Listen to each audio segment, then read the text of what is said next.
TEENTITANS, Teen Titans. Let's go, Nerd Soul.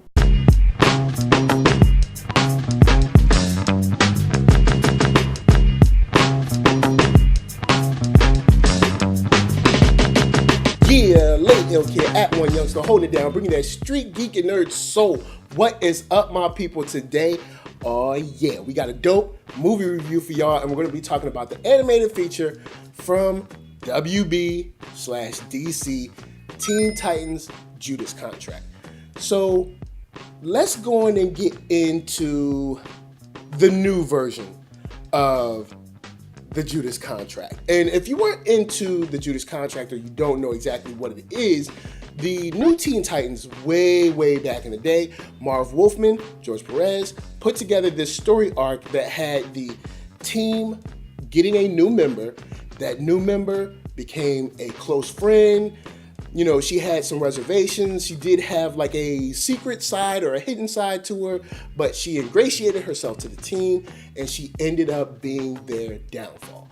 And the story has been adapted, I believe, once more for the animated series in the early 2000s, I believe, and also done once again in the comics. So we've seen this done about 2 or 3 times since the first time it appeared to all of us, which was extremely well written, well drawn, and just well paced. The story didn't seem to lag or get boring or anything like that. Now, let's go in and get into this movie. I'm on the fence with this one, so I'm going to need you guys' opinion.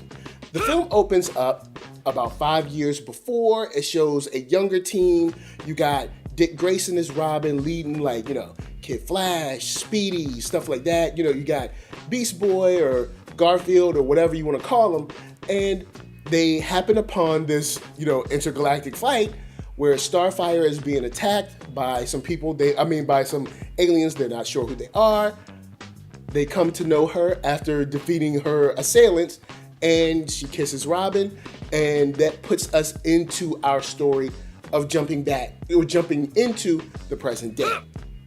Now, with the present day, we get a shakeup of the team. We got Raven there, we got Damian there, Damian Wayne. We got, you know, now Tara is there, and Tara is this addition who has the power to be able to move, you know, rocks, to be able to move the ground, move the earth, if you will. And from there, the movie seems to kind of go through the motions. I'm on the fence because the movie isn't extremely bad. The movie doesn't blow my socks off either. There's a lot of bad dialogue. There's this montage that they go through, and the song is just...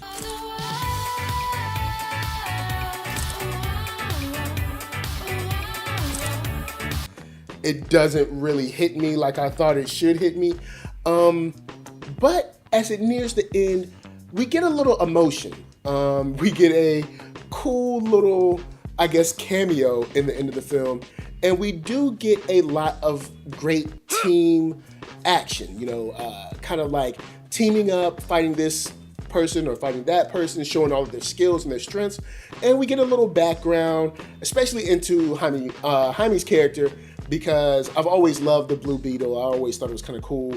And it really helps strengthen and solidify those characters.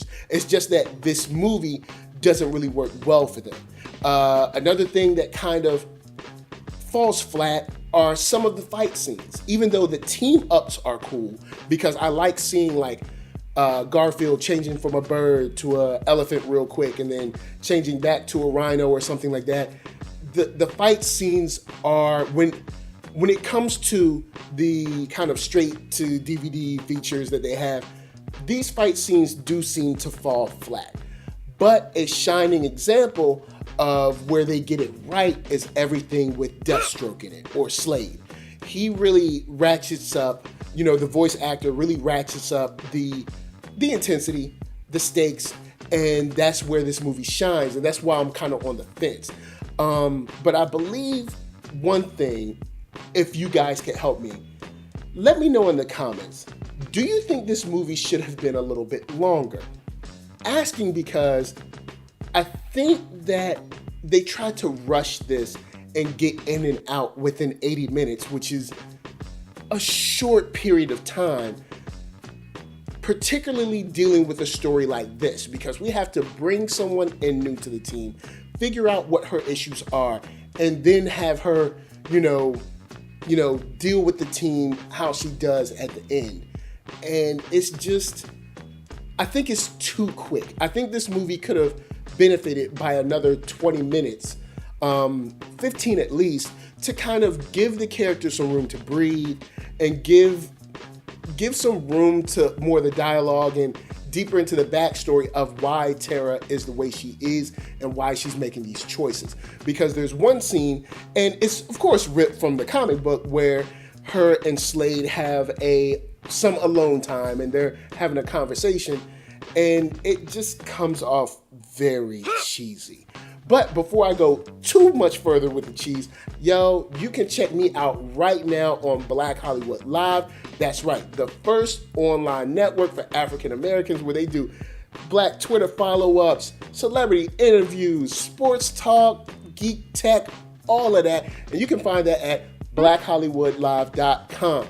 And if you want to see more, you can always check them out at youtube.com/blackhollywoodlive. So, back to the cheesiness.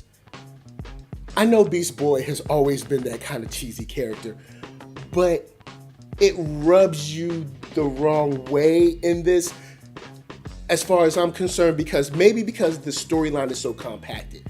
And some people may remember the Teen Titans TV show, not Teen Titans Go, but the actual TV show, or the animation that came before, where they did this Judas Contract storyline. And they were able to spread this across, I believe, like a whole season, which helps because you get to see, okay, they bring this team member in. It's hard to control her powers. She's going through her motions. She has some emotional stuff. She's kind of guarded. We don't know why. Garfield's interested in her. Things like that kind of, they help because they take time to grow. And I think whenever you have a betrayal storyline, it's hard to rush it. And maybe that's my issue with this film. But of course, like I said, I'm on the fence, and I'm going to have to give this film 2.5 stars because I'm not loving it, I'm not hating it, but this might not be my favorite of WB's feature films for the animated universe, and I'm wondering what you guys felt about it. So, jump down in the comments. Let me know what you thought about this new iteration of Teen Titans, if you like this adaptation, how it was written, some of the dialogue, things like that. And of course, please make sure that you keep it as spoiler-free as you can, even though I know this story has been adapted like 2 or 3 times now. There still might be some people that don't really know, I guess, what the Judas Contract is about. So that's my time, and I hope you had a good time. And on top of that, I hope you got a chance to check out Teen Titans Judas Contract. If you haven't, go and check that out. And also, check out the original graphic novel or the comic book, because there's still a lot there, and it's still it's very impactful even now. Regardless of the time, it has aged very well. So, of course, that's my time. And I got to tell y'all to hit up ThatNERDSoul.com. That's right. You can check out all of my videos from the oldest to the newest. Drop me a line and all that. And don't forget to hit up shop.ThatNERDSoul.com and pick yourself up a t-shirt, player, and get one for your playettes. Then come back here, like, comment, subscribe, and share that Nerd Soul. That's right. There is no other way I can tell people that you like what you are watching. And please hold up while I give these shout outs for LA, what up? VA, what up? RVA, you got my heart. And please be good to yourselves. Be good to each other. Peace.